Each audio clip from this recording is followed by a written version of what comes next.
Manancial de Vida. Vamos meditar na Palavra de Deus. Meu amigo e minha amiga, seja muito bem-vindo, seja muito bem-vinda a mais um vídeo da meditação na Palavra. Eu sou o professor Carlos Albuquerque e na meditação na Palavra de hoje nós traremos o tema do cuidado com a natureza.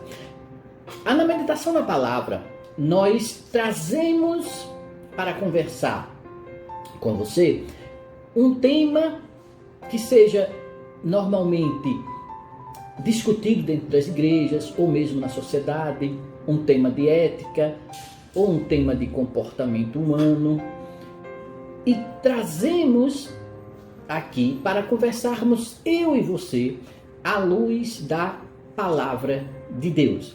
E como eu falei, o tema que trouxemos hoje para conversarmos à luz da Palavra de Deus é o tema a respeito do cuidado com a natureza.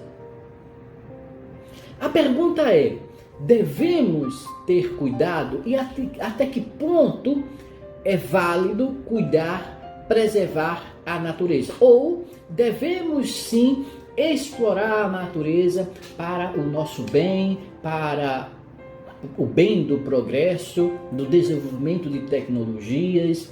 Até que ponto há esse limite de explorar ou não a natureza à luz da Palavra de Deus? Algumas pessoas acham que a natureza é intocável, então deve preservar ao máximo a natureza. Outros acham que não, a natureza está aí para nós usarmos dela.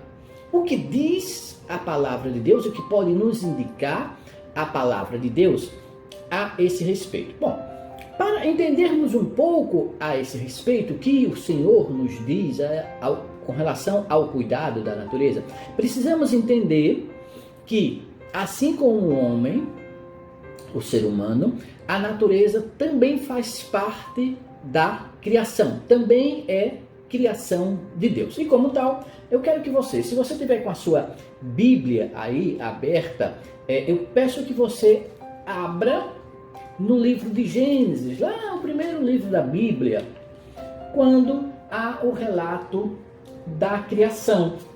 E nós começaremos a entender como Deus se relaciona com a natureza e como Ele espera que também nós nos relacionemos. Veja, no capítulo 1 do livro de Gênesis, no versículo 28, o texto sagrado diz o seguinte: e Deus os abençoou, e Deus lhes disse ao homem, abençoou ao homem e lhes disse: frutificai, multiplicai-vos e enchei a terra e sujeitai-a e dominai sobre os peixes do mar e sobre as aves dos céus e sobre todo animal que se move sobre a terra. Veja, Deus diz que o homem, o ser humano, homem e mulher, deveriam sujeitar a sua criação, da terra, e deveriam dominar sobre os peixes do mar, sobre as aves dos céus e sobre todo animal que se move sobre a terra. Ou seja, deveria dominar toda a criação. Mas o que seria esse dominar? Então significa que dominar, nós podemos utilizar ao nosso bel prazer, da forma que desejarmos, a natureza e a criação, como pensam alguns? Veja, há uma diferença entre dominar e explorar. Nessa situação aqui, antes de haver o pecado, se você lembra bem, o pecado, a queda do homem, é relatada no capítulo 3 do livro de Gênesis. Aqui estamos no capítulo 1. Antes de haver a queda do homem, antes de haver o pecado, a desobediência do homem com relação ao Senhor, o homem, o ser humano,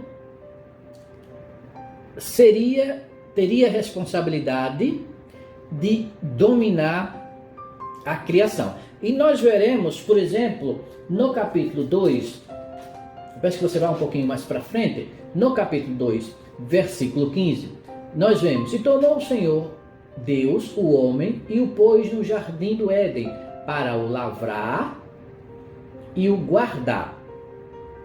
Veja, o homem teria que trabalhar a terra, mas teria que também guardar o jardim, no sentido realmente de proteção. Então, o homem sim deveria dominar, mas dominar com amor, protegendo no local onde ele estava, no caso, o jardim do Éden, protegendo, portanto, a criação que Deus lidera para dominar.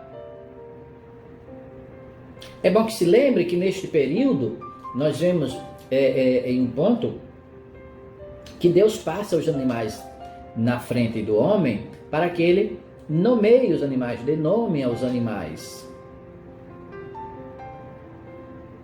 Veja, não havia relação de intimidação nem do animal para o homem, nem do homem para o animal. Então, ambos não tinham medo um do outro. Não havia qualquer tipo de competição. Ao contrário, o homem dominava a criação, dominava a natureza, porém com amor e respeito. E por isso, não havia hostilidade do animal para com o homem. Isso tudo antes de ocorrer o pecado.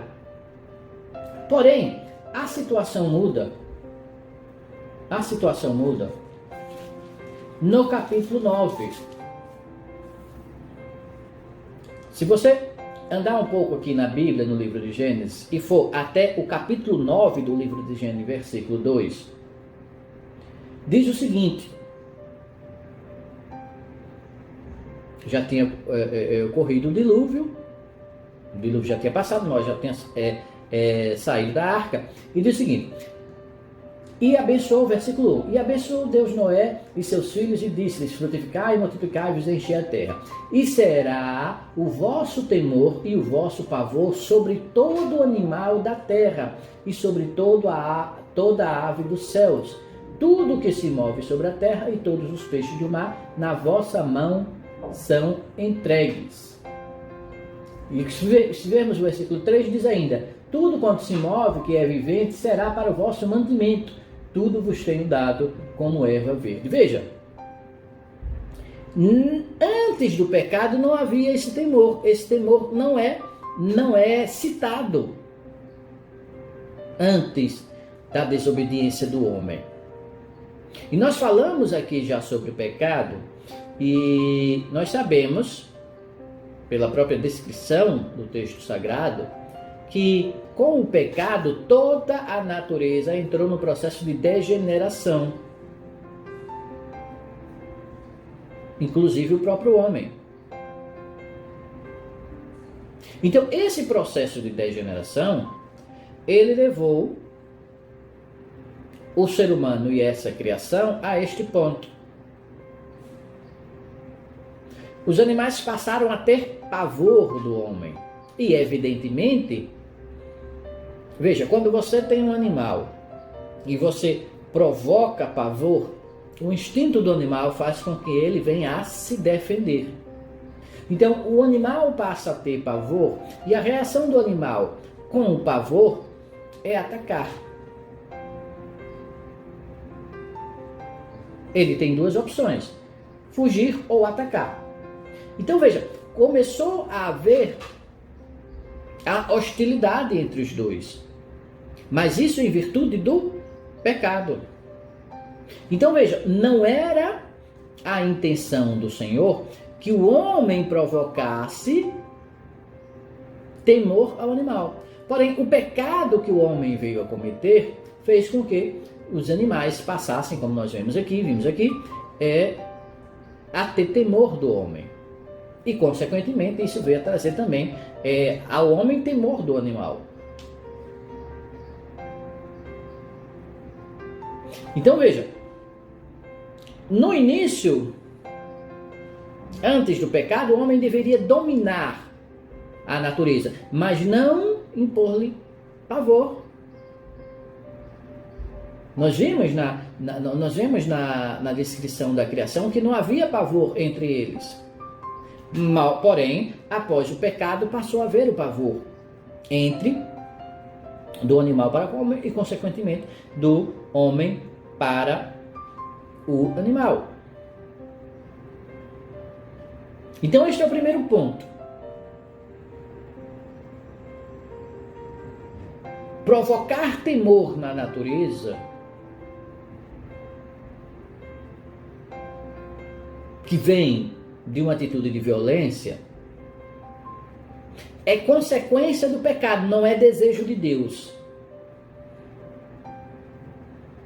Mas como então Deus se relaciona com a natureza? No próprio capítulo 10, no próprio capítulo 9,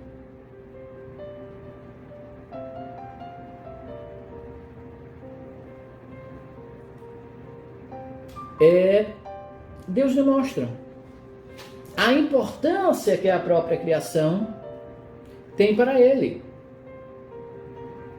Ao ponto de ele fazer uma aliança, não apenas com Noé, mas também com a criação. Veja,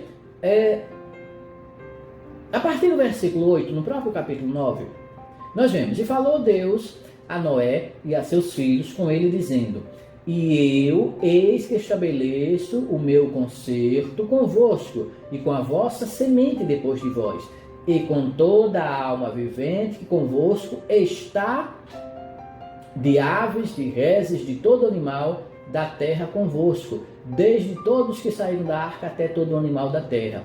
E eu convosco estabeleço o meu concerto, que não será mais destruída toda a carne pelas águas do dilúvio, e que não haverá mais dilúvio para destruir a terra. Meu amigo e minha amiga, Deus não fez o concerto, como diz aqui na minha versão da Bíblia, em outras versões está escrito aliança. Ele não fez a aliança esta aliança apenas com Noé. Fez também com toda a criação. Por que fez com toda a criação? Porque toda a criação é importante aos olhos de Deus. Ao ponto de o próprio Deus fazer uma aliança com toda a criação.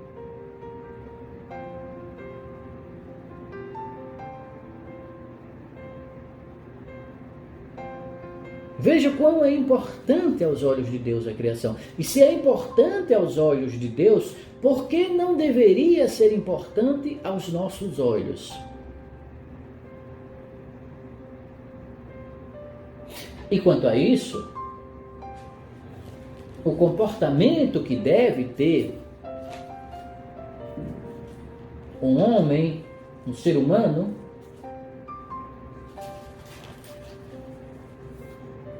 que faz a vontade de Deus, eu peço que você abra o livro de Provérbios, se você estiver com a sua Bíblia, o livro de Provérbios, no capítulo 12, verso 10.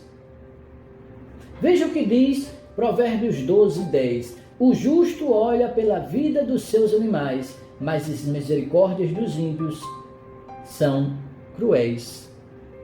Veja, ele está dizendo, o texto de Provérbios está dizendo que o justo olha no sentido de cuidar pela vida dos seus animais.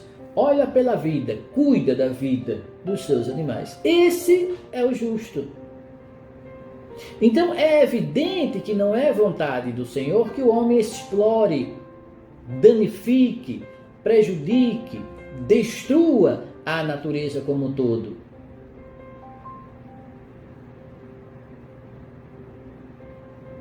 O homem, aquele que deseja fazer a vontade de Deus, aquele que deseja ser justo, ele deve olhar pela vida dos seus animais. Mas quais são os seus animais? A quem foi dada a criação? A quem foi dado o direito de dominar a criação? Ao homem. Então toda a criação está incluída nos seus animais do texto de Provérbio. O justo olha pela vida dos seus animais. Esta deve ser a postura daquele que deseja fazer a vontade de Deus, cuidar da criação do Senhor. E a Bíblia, o texto sagrado, lá no livro de Apocalipse, ainda faz um alerta quanto àquele que não cumpre, aquele que não segue esta recomendação, que não faz a vontade do Senhor neste aspecto de cuidar, de ter zelo pela natureza. O livro de Apocalipse,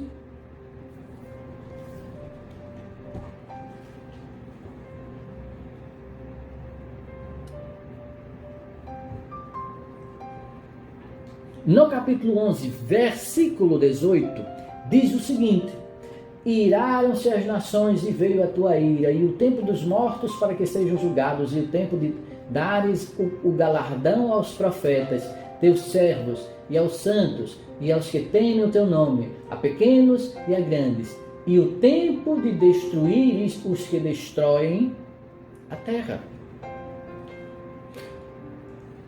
Está falando aqui de um tempo onde serão destruídos, onde os justos receberão seu galardão, e aqueles que destroem a terra, de qualquer forma,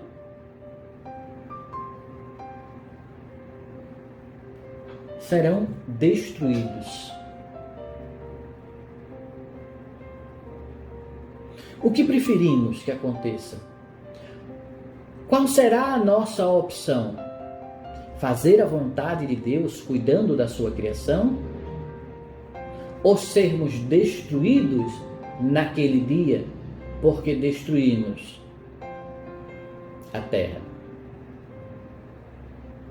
Que o Espírito Santo de Deus fale mais aos nossos corações e nos dê a paz. Amém? Meu amigo e minha amiga, este foi mais um vídeo da meditação na palavra. Se você gostou desse vídeo, clique aqui embaixo no botão de curtir. E se você deseja receber um aviso sempre que uma nova bênção do Senhor estiver disponível aqui no canal de Preceito de Fé, se inscreva aqui no nosso canal e você sempre será avisado sempre que um novo vídeo a respeito da palavra de Deus estiver disponível em nosso canal. Não esqueça também de deixar aqui embaixo os seus comentários a respeito desse vídeo e também de compartilhar esse vídeo, compartilhar o nosso canal com seus amigos, com seus familiares, com seus colegas de trabalho, com seus vizinhos e assim ajudar a semear a palavra de Deus.